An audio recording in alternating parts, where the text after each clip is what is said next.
Boss, hindi ko mapigilang matawa nung makita ko tong family photo sa Facebook, mga boss. Ayan o. Ito mga boss, yung family photo ng family Marcos. Siyempre yung tatay, Ferdinand Marcos Sr., yung nanay, Imelda Marcos. Kaya naman pala, todo tanggol si Auntie Claire dito kay PBBM.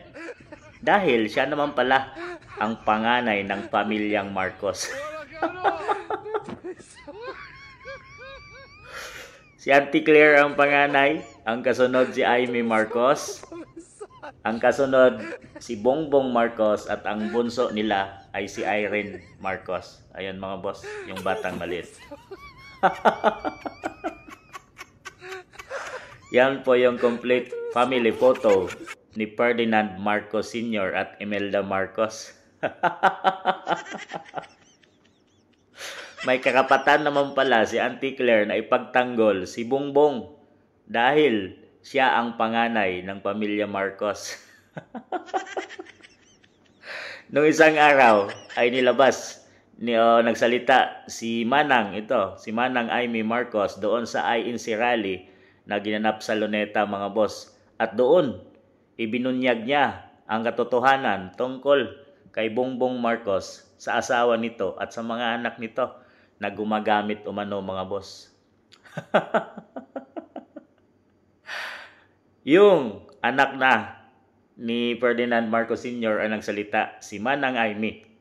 Pero bumuelta agad at pinagtanggol yon ng panganay na si Auntie Claire. Kaya naman pala may karapatan siyang ipagtanggol si Bongbong dahil sabay silang lumaki at nakikita niya, siyempre pamilyang Marcos, nakita niya kung ano ang pinaggagawa ni Bongbong.